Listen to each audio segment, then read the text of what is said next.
Gloria a Dios, gloria a Dios, gloria a Dios. Alabaré, alabaré.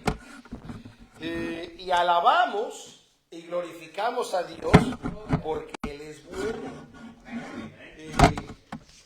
A pesar de las circunstancias de la vida y de la sociedad, Dios sigue siendo bueno. Y una de las características precisamente que hay en Dios es que Él es un ser personal. A Él le gusta tener una relación con las personas. Y en esa relación quiere decir que Él se acomoda a cada uno de nosotros. Cada uno de nosotros tenemos diferentes actitudes, diferentes caracteres, diferentes formas de darnos a entender. Pero Dios se adapta a nosotros. Comúnmente decimos, ¿verdad? Tenemos que adaptarnos a la manera de Dios. Pero en sí Dios es tan amoroso que Él se adapta a nosotros. Permite que usted pueda acercarse a Él y Él le escucha. Y esto es tan interesante porque precisamente lo que queremos compartir hoy es algo que ha separado al hombre de Dios. Pero antes que se me olvide, ¿verdad? Hasta que terminemos, no se me vaya, hay una deliciosa pizza que nuestros hermanos de Willimatic han traído. No sé si pueda predicar con ese olor. Es para que me apure más rápido, dice el hermano. Gloria a Dios. Así que ya sabe, cuando no quiere que predique mucho, traiga la pizza. Hasta Axel ya está listo, ¿verdad? Gloria a Dios, gloria a Dios. Así que bueno, lo que queremos compartir es precisamente algo que separa al hombre de Dios. Y vamos a leer varias escrituras. Para poder entrar en la escritura que queremos precisamente compartir, es precisamente Primera de Juan, capítulo 3, versículo 8. Yo quiero que usted ponga atención a la escritura. Usted notará que cuando yo predico, cuando yo enseño, a mí me gusta usar mucho la escritura, para que usted vea lo que la escritura dice y usted y yo podamos aprender de la palabra de Dios. ¿Usted tiene Biblia? Pues gloria a Dios. Y si no tiene Biblia, no hay problema. Trataremos de leer cada una de estas escrituras. Y queremos empezar precisamente con esta escritura. Primera de Juan, capítulo 3, verso 8. ¿Verdad? Vamos a esperar que nuestros hermanos puedan encontrarles. Gloria a Dios. Primera de Juan 3, 8. Solo un verso vamos a leer. Y la palabra del Señor se lee en el nombre poderoso de Jesucristo. Amén. Dice, el que hace pecado es del diablo, porque el diablo peca desde el principio. Para esto apareció el Hijo de Dios, para deshacer las obras del diablo. Amén. Puede tomar asiento. Así que este es uno de los problemas principales que se dio desde el principio. Y creo yo que la palabra pecado ha sido una palabra comúnmente que todos hemos tal vez entenderla de una forma u otra. Creo que todos entendemos cuando hablamos de pecado, hablamos lo que es el concepto. Pero a la vez la palabra pecado o su entendimiento, el concepto, también ha sido minimizado en algunas veces al punto que a veces no le damos la profundidad de vida al término de la palabra pecado. Como podemos ver, dice, el que hace pecado, dice, es del diablo. Quiere decir que el pecado trae una influencia que no es normal, no es natural. Es una influencia que está provocando a que hagamos algo que la Biblia lo considera pecado. Y ahorita vamos a entrar más a profundidad en lo que es la palabra pecado. Pero en el punto de lo que podemos ver a través de la escritura, la naturaleza de la palabra pecado o de su entendimiento es tan profundo que el mismo escritor, en este caso el apóstol Juan, escribió 5 libros, ¿verdad? Este es un extra para usted. Escribió el Evangelio según San Juan, primera, segunda y tercera carta de Juan, y el libro más fascinante para muchos, el libro de Apocalipsis o de Revelaciones. Y él escribe precisamente que dice, el que hace pecado, dice, es del diablo. ¿Por qué? Aquí da una clave.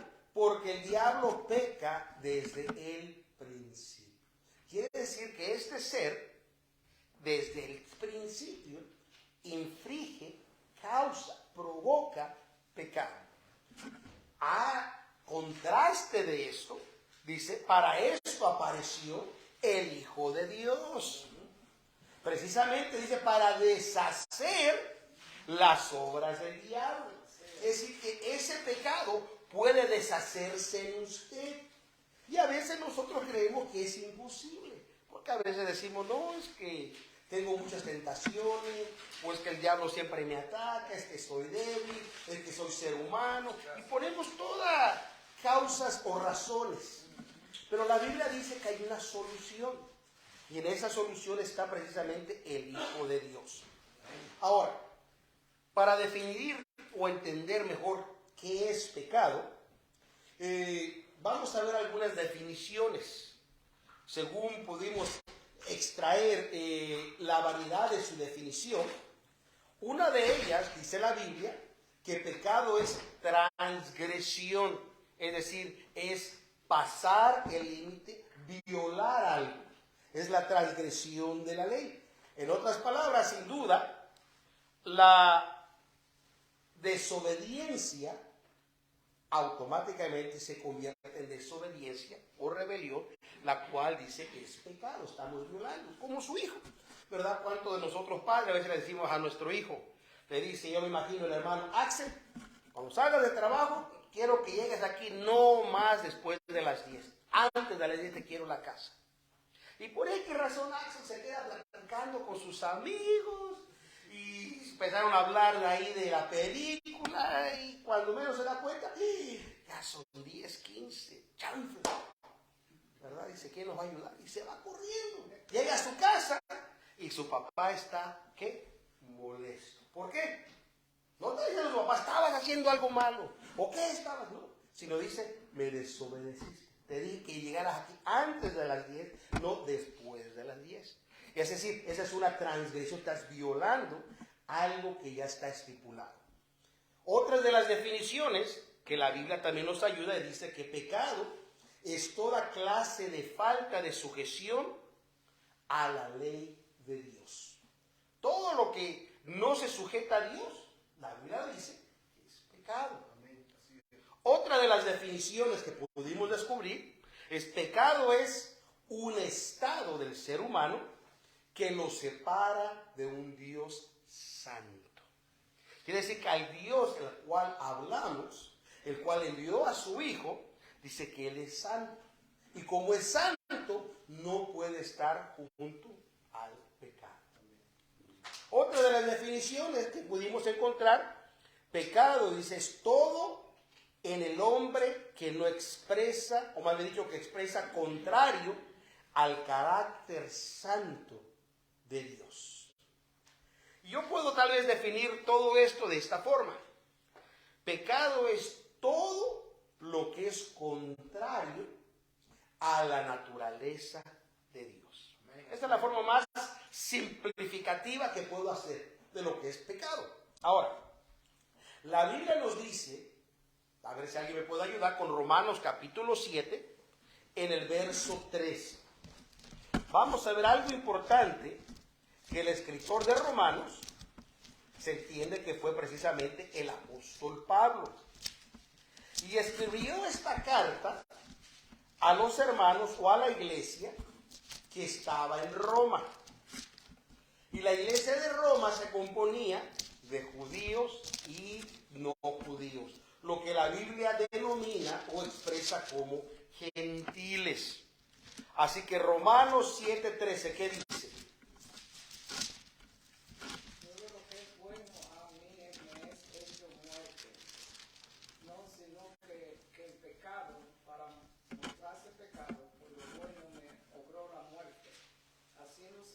pecado sobremanera pecante por el mandamiento. Así, en este verso, lo que me llamó la atención de las palabras del apóstol Pablo, dice, sino que el pecado, dice, para mostrarse pecado, dice, por lo bueno me obró la muerte, haciéndose pecado sobremanera pecante por el mandamiento. Ahora, aquí el apóstol Pablo dice que el pecado se manifiesta, y él usa una palabra interesante, dice, sobremanera pecante. Quiere decir que el pecado, por muy grande o pequeño que lo podamos ver, simplemente su fin es provocar algo de sobremanera pecante. Ahora, ¿qué quiere decir la palabra sobremanera? Según lo que pude descubrir, significa ir más allá de lo que está permitido por un límite o medida. Así que sobremanera estamos precisamente hablando de que el pecado, por muy pequeño, va a provocar que usted sea más pecador, más desobediente. Como la mentira, ¿verdad? A veces decimos, ay, que es una mentira blanca. ¿Cuántos de ustedes les gustan las mentiras blancas? A nadie le gusta la mentira. Pero ¿cuánto nos gusta decir mentiras blancas? Creo que muchos de nosotros decimos las mentiras blancas. ¿Y a qué me refiero mentiras blancas? Cuando decimos algo que sabemos que no es 100% verdad, pero lo queremos poner como que no es tan mal. ¿Verdad? Como cuando viene precisamente y llegó Axel, ¿verdad? Y como llegó a las 10:15, su papá no lo vio, pero su mamá sí. Y viene su papá y le dice, hey, ¿a qué hora llegaste? Y él mira a su mamá y su mamá le dice, oh, él llegó a las 10, exactito a las 10. ¿Verdad? Una mentira blanca. Dice, para que no te enojes, le dice a su hijo, hacemos. Tú y yo, ya sabes que no vamos a decir nada. Así que es una mentira tan sana, dentro del contexto tan profundo que estamos encontrando, vamos a ver que su intención no es mantener nada sano, sino provocar algo más. Para que la próxima que hace, sabiendo que tenía que llegar a las 10, ya esta vez ya no estaba platicando y se le fue el tiempo por platicar, ¿verdad? Sino simplemente a propósito dice, no voy a llegar yo a las 10:30. Al cabo mi mamá no dice nada. Entonces quiere decir que ese pecado blanco ahora empieza a evolucionar, a provocar algo diferente. Ahora, entonces vamos a ver las diferentes formas que la Biblia enseña. Ahora, Romanos 6:23 dice que la paga del pecado es muerte. ¿Qué dice Romanos 3:23? Porque la paga del pecado es muerte. ¿Y ahora qué dice el 6:23? Fíjese, la paga del pecado, que sí que por muy blanco, muy pequeño, dice que provoca una muerte. ¿Usted dijo 3:23? Sí, y después 6:23. Porque no es ese que yo leí. Cuando todos pecaron. Ahora, dice, por causa del pecado, dice, todos estamos separados o destituidos de Dios. Dios le bendiga, hermanita, pásele, pásele. Gloria sea al Señor.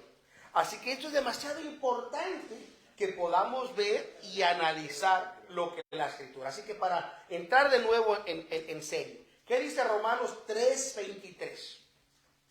Por cuanto todos pecaron y están destituidos de la gloria. Quiere decir que el que hace pecado te hace una separación con Dios. Es lo que está diciendo. Por cuanto todos pecaron, ¿qué dice? Están destituidos y hay una separación. Imagínese, como ahora ya Axel sabe que llegar tarde lo está haciendo simplemente porque él dice, a mí nadie me dice qué hacer. Mi papá ya no me manda, ya estoy grande. ¿Cuál es el que les dijo? Yo ya soy un adulto, tengo 21 años. Yo decido por mí mismo. Ahora esto, según lo que estamos entendiendo, esto ahora empieza a provocar una separación de relación entre él y su papá. Porque ahora su papá ya no le puede creer que él va a decir la verdad. Y él ya no tiene la razón con su papá porque dice, yo no quiero hacer lo que dice mi papá. Así que esta provocación hay una ¿qué? Separación. Y eso es lo que pasa con el pecado con Dios. Dice, es transgresión. Dice una separación. Ahora, ¿qué dice Romanos 6:23? Porque la paga del pecado es muerte, mas la de vida mas le da vida. Es vida eterna. Así que ahora está diciendo que el pecado trae una muerte. Pero dice Axel, yo no estoy muerto. Hombre, estoy lleno de vida, tengo 21 años todavía. Me falta mucho, que me salga una cana blanca como el hermano Noé. Dice, me faltan 100 años todavía. Dice, toma. Pero aquí dice que causa una muerte. ¿Qué es la muerte que está causando? O sea, esa separación, que un distanciamiento, según él está bien, pero ha causado una muerte espiritual dentro de su espíritu. Ahora, continuando, profundizando esto, la Biblia nos dice precisamente algo que ha pasado últimamente que me ha llamado la atención. Todos creo que vemos las noticias, bueno, espero que todos, o la mayoría de las veces vemos las noticias, escuchamos las noticias, algunos por Facebook, otros por la tele, otros por la radio y otros por lo que le dice, ¿verdad? Como el hermano va a preguntar a la esposa, ¿y qué es lo que dice? Y ella le dice, dice que en México el peso ya subió. ¿Cómo que ya subió? Sí, pero subió la inflación y no, hombre, ¿verdad? Y se agarró la noticia. Si no, pregúntale a mi mamá, ella me da todas las noticias. Dice Isaías, capítulo 3, algo que está pasando hoy en día. Capítulo 3, voy a leer del verso 2 al verso 9. Hoy en día podemos ver, por ejemplo, que hay una evolución, digamos, tal vez por los medios de comunicación. Algunos dicen, todo el tiempo ha sido así, tal vez. Lo que sí sabemos que por causa de los medios de comunicación, ahora lo vemos más frecuente y lo vemos más constante. ¿Cuáles son las cosas que vemos constantes? Vemos muertes, ataques, secuestros, asaltos, violaciones. Vemos tantas cosas, ¿verdad?, en las noticias. Hace poco puse la noticia, creo que hace como 3 días, y estaban diciendo que ahí en el metro golpearon a un hombre sin ninguna razón. Mataron a un policía, no sé qué pasó, estaba de civil, no estaba activo, pero se peleó con otros, acolaron, y siempre vemos violencia. Vemos, por ejemplo, los movimientos que se están dando civiles, cuando la policía mata a alguien, independientemente si fue bueno o malo, o porque sí o porque no, pero resulta, ¿verdad?, en violencia, protestas, y a veces las protestas se vuelven tan violentas que atacan los negocios pequeños, atacan a la gente que realmente ni tiene nada que ver con el asunto. Y ahí no voy a entrar en política, ¿verdad? Usted podrá decidir si usted apoya o no apoya esos movimientos, pero son tan violentos que parece normal y natural hoy en día. Todo eso ya parece natural. Y una de las cosas que dice la Biblia en Isaías, capítulo 3, verso 2 al 9, dice: el valiente y el hombre de guerra, el juez y el profeta, el adivino y el anciano. Luego dice aquí, el 3, el capitán de 50 y el hombre de respeto y el consejero y el artífice excelente y el hábil orador. ¿Qué es lo que está hablando? Está hablando, si se fija, todo lo que está pasando ahorita en nuestras vidas con gente que tienen conocido. Los consideramos líderes. Porque, vuelvo otra vez, el valiente, el hombre de guerra, estamos hablando de un soldado, el juez que representa el gobierno, el profeta que representan todos los predicadores, el adivino y el anciano, y verdad, todos los que hablan del futuro, el capitán de 50 y el hombre de respeto, el consejero, bla, bla, bla. Ahora dice aquí el verso 4. Y pondréles mozos por príncipes. Quiere decir que esto es nuevo. Ahora, en este mundo, ahora hay nueva juventud que se está levantando como líderes. Y es muy interesante, ¿verdad? Hoy en día cada vez vemos políticos más jóvenes y más atractivos para el voto. Y lo podemos ver en diferentes partes del mundo. Seguimos leyendo. Y muchachos serán, dice, sus señores, verso 5. Y el pueblo hará violencia unos a los otros. Qué interesante. que entre mejor se pongan las cosas porque hay un sistema y nuevos líderes jóvenes, ahora dice que el mundo tomará violencia. Seguimos. Cada cual contra su vecino. El mozo, es decir, el joven, se levantará contra el viejo y el villano contra el noble. Qué interesante que ahora ya ni el joven quiere escuchar a los viejos, porque ahora quiere saber algo. Axel ya no le pregunta a su papá. Axel hace lo que, bueno, no estoy diciendo que él, estoy dando como ejemplo, papá, no te enojes. Pero como joven, ¿qué es lo que hacen todos los jóvenes? Yo tengo hijos jóvenes. Antes de preguntarme, ahora ellos van al internet, buscan lo que ellos quieren saber, saben la información, lo que sea, buscan la información en el internet. Ya no nos preguntan, sino al contrario, muchas veces nosotros le preguntamos al hijo, oye hijo, ¿qué quiere decir esto? Ahorita te digo, ya busquen en Google, ¿verdad? Y nos dice, interesante, pero seguimos leyendo, dice, y el villano contra el noble. ¿No se le hace interesante que ahora a los malhechores que atacan al inocente se convierten en héroes? Esa es la nueva incoherencia que tenemos en este mundo moderno. Son los nuevos héroes. Cuando antes, ¿verdad? Yo me acuerdo, por ejemplo, mi papá, ustedes que son de México se van a acordar, por ejemplo, de los niños héroes. Oh, son las historias que nos contaban en la escuela, los ancianos, en fin. Hoy en día ya no hay que dar la vida por el bien, ahora hay que hacer mal y si te matan, te conviertes en un héroe.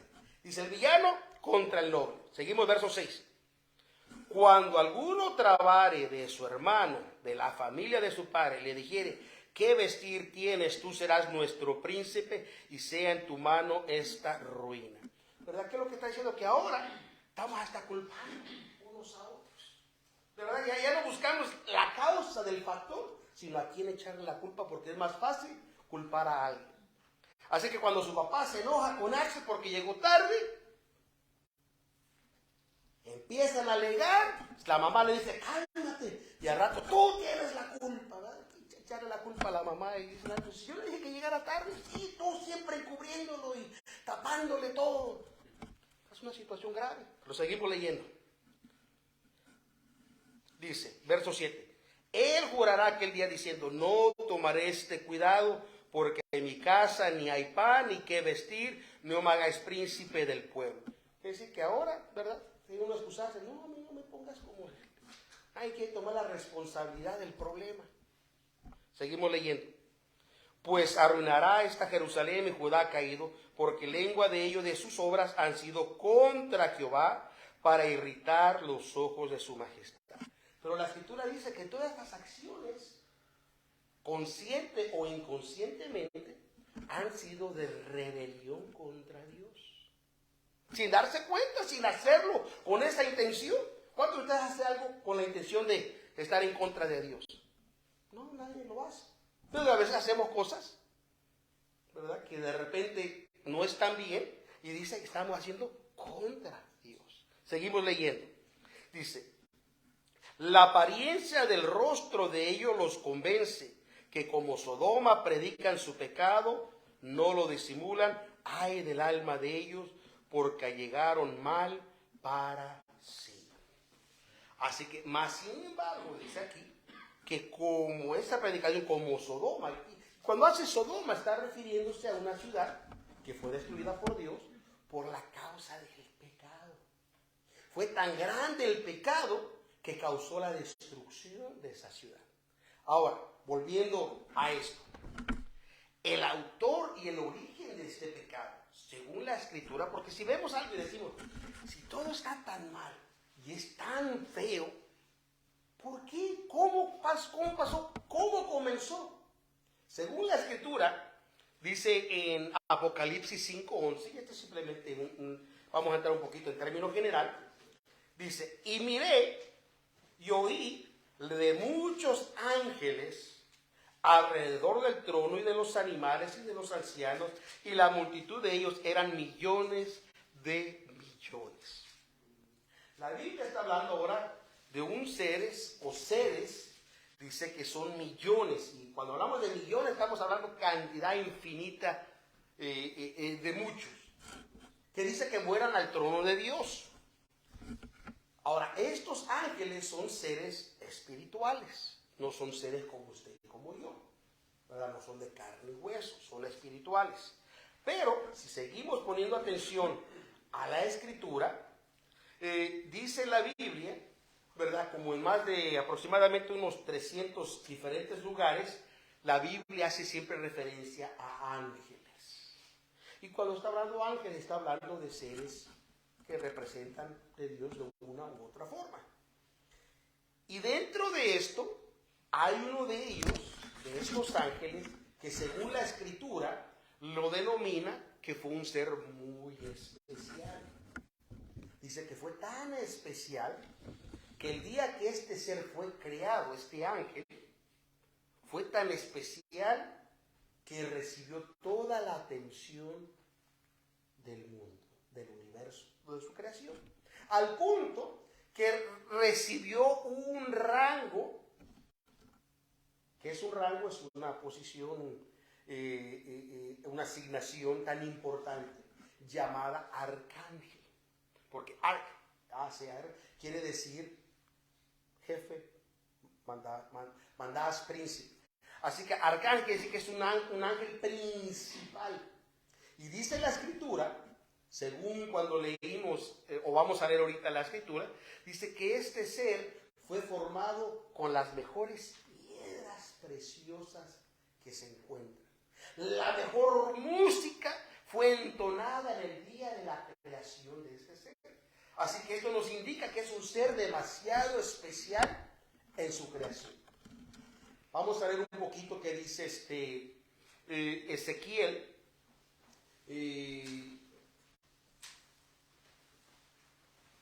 Capítulo 28. Y vamos a leer del verso del 12 al verso 19. Pero en lo que usted busca esa escritura en su Biblia, yo voy a leer aparte Isaías 14:12. Porque este ser tan importante y tan especial,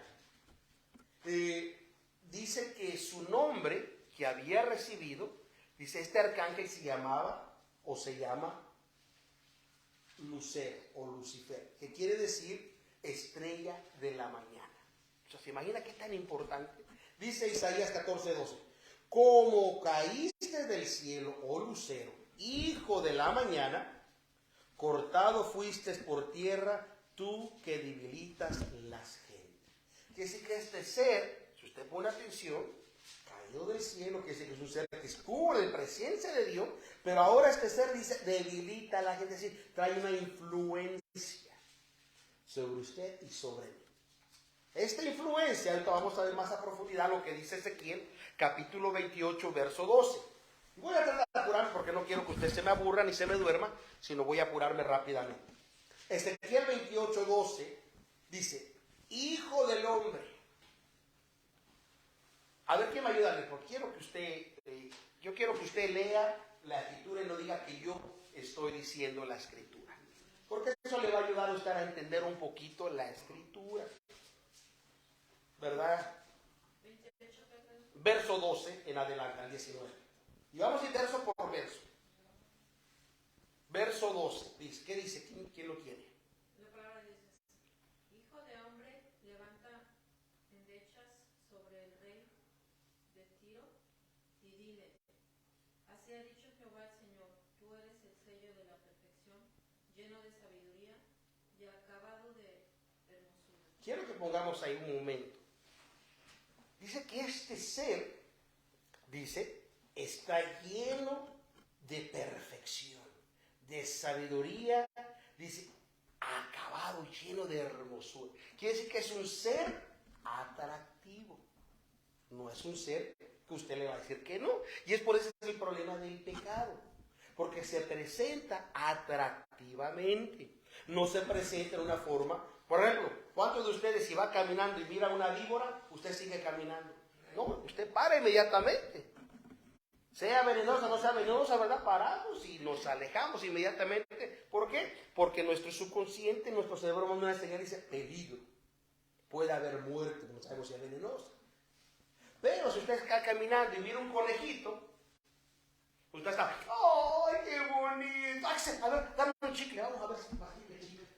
No te va a de atraer al animal porque lo mira inofensivo. Quiere decir que este ser se presenta atractivo, que usted le llama la atención. ¿Por qué? Porque está lleno de sabiduría, de hermosura y de perfección. O sea, dice, no puede ser malo. ¿Qué tiene de malo esto? No puede ser. ¿Qué dice el verso 13? En Edén, en el huerto de Dios estuviste, de toda piedra preciosa era tu vestidura, de cornalina, topacio, jaspe, crisólito, berilo y onix, de zafiro, carbunclo, esmeralda y oro. Los primores de tus tamboriles y flautas estuvieron preparados para ti en el día de tu creación. Ajá, pero dice que este ser, dice, también estuvo en medio del Edén. Recuerda, en medio del Edén, según la Escritura, aparte de los animales, las frutas, dice que había 4 seres. Si usted recuerda, y si no recuerda, yo le voy a enseñar. En el medio del jardín del Edén, dice que estaba Adán, estaba Eva y Dios, porque Dios venía y hablaba con ellos. Pero también de repente llegó otro ser, lo cual dice la Biblia que llegó en forma de serpiente, que era mismo Satanás disfrutado y empezó a hablar con él. Así que si identificamos este ser dice que estuvo en el Edén, pero el día de su creación, si usted mira, toda piedra preciosa fue su vestimenta. Y esto es tan interesante porque este ser quiere decir que le gusta lucir. Yo no estoy diciendo que usted tiene que ir todo greñudo como yo, no, ¿verdad? Para decir, no. Pero dice que le gusta lucir. Y como le gusta lucir, la persona se va a decorar siempre para relucir. Y todos lo hacemos hasta cierto punto, ¿verdad? Buscamos la mejor camisa, que esté planchada. Al mismo ejemplo, el hermano le dice a la hermana, ¿ya lavaste mi camisa? No, sí, a ver, quiero ver. No la planchaste. No, dice, no me la pongo hasta que la planche. ¿Verdad? Y quieren que se vea uno bien. Pero dice que toda piedra quiere decir que le empieza a traer todo tipo de decoración. Quiero que pongamos atención. Y no solamente dice, sino que hubo música en su creación. Quiere decir que este ser usa todos estos atributos como influencia. Y es por eso que la música tiene un sistema muy poderoso en muchas personas. Por ejemplo, y esto lo sé porque tengo personas que han estado en la milicia, amigos míos. En este caso voy a dar un caso específico de un amigo, que cuando iban a salir al combate allá en el Medio Oriente, estaba en el ejército americano, y sabían que hay peligro, sabían que tenían que ir a confrontar al enemigo, sabían que iban a estar en medio de la muerte. ¿Quién quiere ir al medio de la muerte? Nadie. Entonces dice que les ponían, en lo que van al vehículo les ponen música. Y la música es música que empieza a decir las palabras, soy invencible, yo puedo. O sea, están psicológicamente preparando el sistema neurológico para que ellos digan, voy a llegar y vamos a pelear y vamos a matar. Ellos no saben si van a regresar vivos o van a perder. O sea, tiene una influencia la música.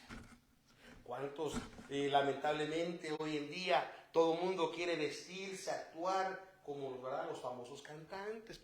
¿Y por qué los conoce? No los conoce porque se visten bien, sino por la influencia de la música.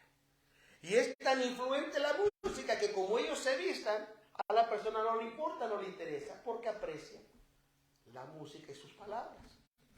Pero ahí lo dejo, usted haga su propia deducción. Siga leyendo, hermano. En el verso 14. Tú, querubín grande y protector, yo te puse en el santo monte de Dios.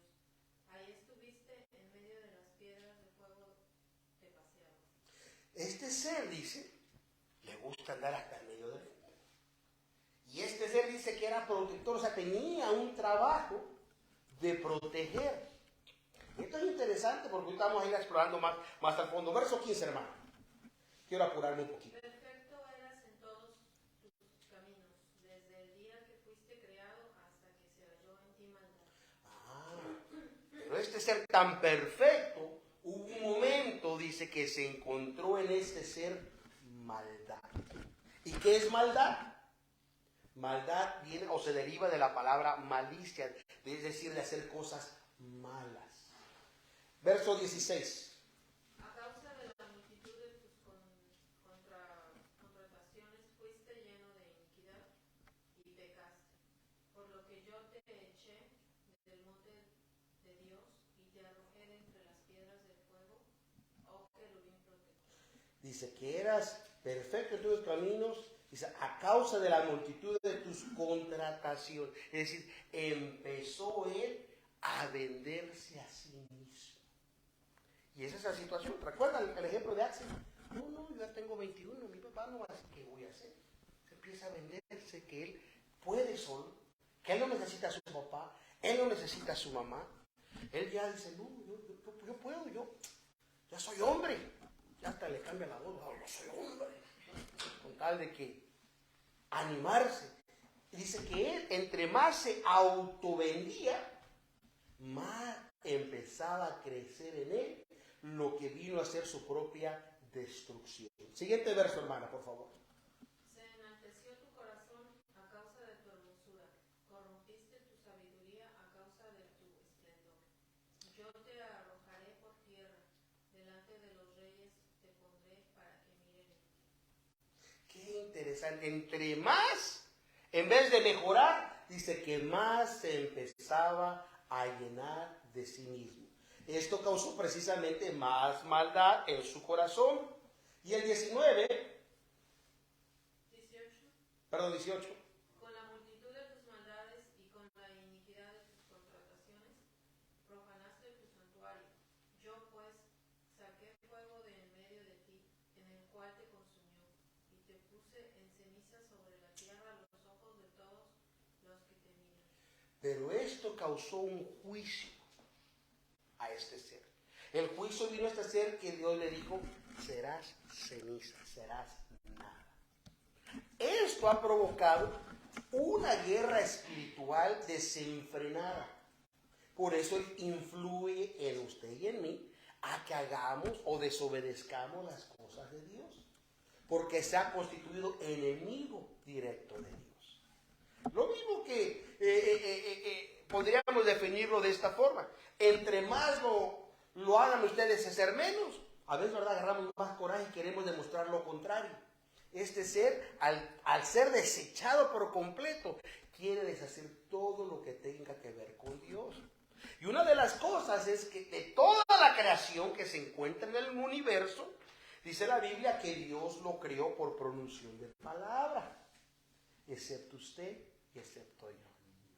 El ser humano es el único ser que no fue construido por palabra, formado por palabra, sino al contrario, tomó el tiempo de Dios para ser formado, puso el espíritu de Él de vida en nosotros y dice que venimos a ser semejanza de Dios. Eso nos convierte en enemigo número uno de este ser. Por eso influye el pecado para que usted no haga caso. Y el verso 19. Todos los que te conocieron entre los pueblos se maravillarán sobre ti.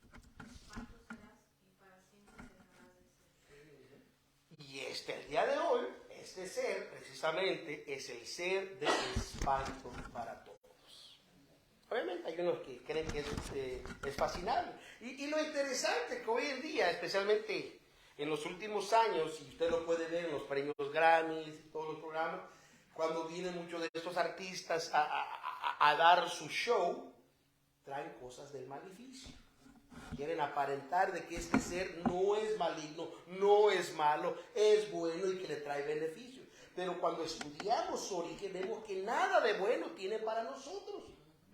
Por lo tanto, este personaje, el cual podemos ver en esta evidencia bíblica, desde su creación hasta ahora, se ha constituido como el enemigo número uno de Dios y quiere que usted nunca sirva a Dios. Él quiere que usted no crea a Dios.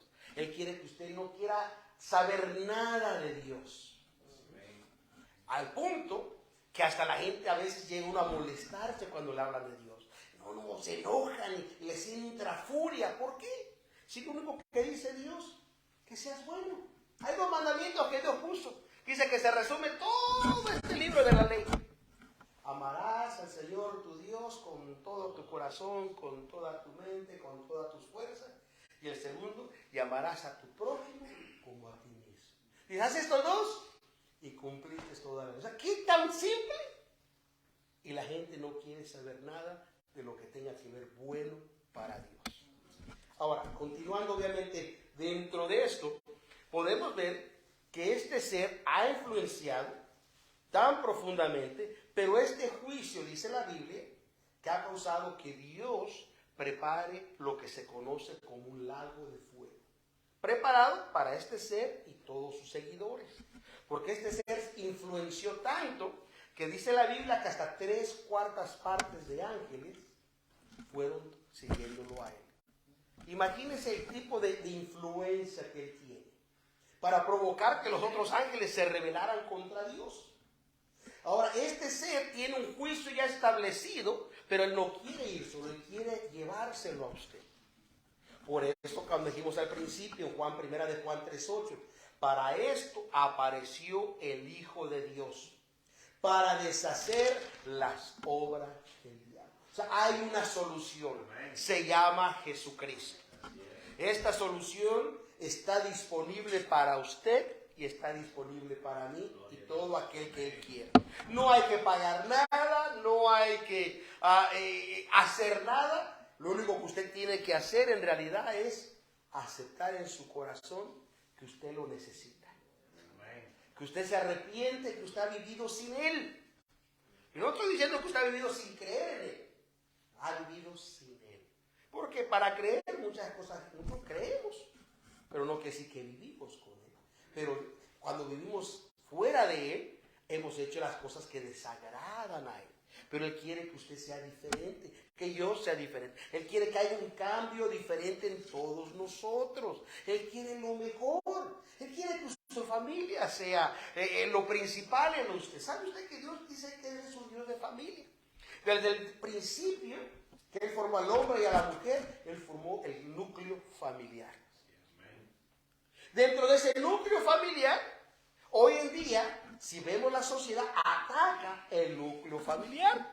No quiere que exista el núcleo familiar. Al punto que hasta hoy en día te dicen, no necesitas ni casarte para ser feliz. ¿Por qué? Porque el casamiento representa núcleo familiar. Esa es la única razón. Obviamente, ¿verdad? Que hay otras cosas que influyen, pero esto es lo esencial. Y usted tiene que acordar que Dios quiere lo mejor para usted. Quiere que usted sea sobresaliente. Él no quiere que usted viva derrotado. Si dice la Biblia que Él es un Dios de victoria. Como Dios de victoria, quiere darle a usted la victoria. Gloria sea al Señor. Él quiere lo mejor en todas las áreas. Pero para poder separarse de estas cosas, es necesario identificar que el autor del pecado no trae nada bueno para nosotros, sino al contrario. La Biblia dice en Juan 3:16 que de tal manera amó Dios al mundo. Y cuando dice al mundo, no está hablando del planeta Tierra, está hablando de la humanidad. Dice que envió a su Hijo unigénito. No solamente deshacer las obras del diablo, sino dice para que todo aquel que en él cree no se pierda, sino tenga vida eterna. Se nos ha dado una esperanza. Dentro de esa esperanza, Él ha dejado un libro que realmente nos instruye en las diferentes áreas que usted y yo necesitamos. Hoy en día, por ejemplo, cuando usted, no sé cuánto usted ha ido recientemente al médico, pero regularmente cuando usted va al médico, usted espera recibir un diagnóstico. Y cuando usted recibe un diagnóstico, también usted espera recibir una medicina. O la medicina que le van a recetar o la receta. Y usted espera que esa receta le traiga el beneficio a quitarle el mal. ¿Verdad? Por eso que vamos. Pero a veces el sistema es solamente medicina. Medicina que trae, lamentablemente, efectos secundarios. Pues sí, mi papá era una persona que estaba bastante enferma, y dentro de esa enfermedad, porque le dio Alzheimer, le dio embolio cerebral y muchas cosas que le pasaron dentro de él, la diabetes, en fin. Pero una medicina provocaba otros efectos. Así que le daban otras medicinas para los efectos. Pero esa otra medicina que era para los efectos también causaban otros efectos. Existe que mi papá parecía una farmacia, eran como 10 pastillas que se tenía que tomar en la mañana y en la noche. Podemos ver la gran... Ahora, al Dios que presentamos, dice que Él no quiere que vivas de una forma y tengas que tener consecuencias secundarias. Él quiere que tú seas feliz. Él quiere que tú vivas feliz. Yo no sé si usted quiere vivir feliz. Yo quiero vivir feliz. Y como yo quiero vivir feliz, quiero que mis hijos sean felices. ¿Verdad que usted quiere que Axel sea feliz? Yo estoy seguro que sí. Si no, no lo hubieran traído. Porque queremos que sea feliz. Todos queremos esa felicidad, pero la felicidad se encuentra en Jesucristo. Dice Juan 3:17, dice, porque Dios no mandó al mundo a su Hijo a condenar al mundo, sino para que el mundo sea salvo por Él. Pongámonos de pie, mis amados hermanos. Traté de ser lo más breve posible. Yo sé que mañana tiene que trabajar Axel y no queremos que se desvele, ya que pasan de las 10 de la noche y te vas a meter en problemas. Así que yo estoy contigo. No se crean, yo estoy bromeando con Axel. Ni su mamá ni su papá me han dicho nada, yo estoy bromeando con él.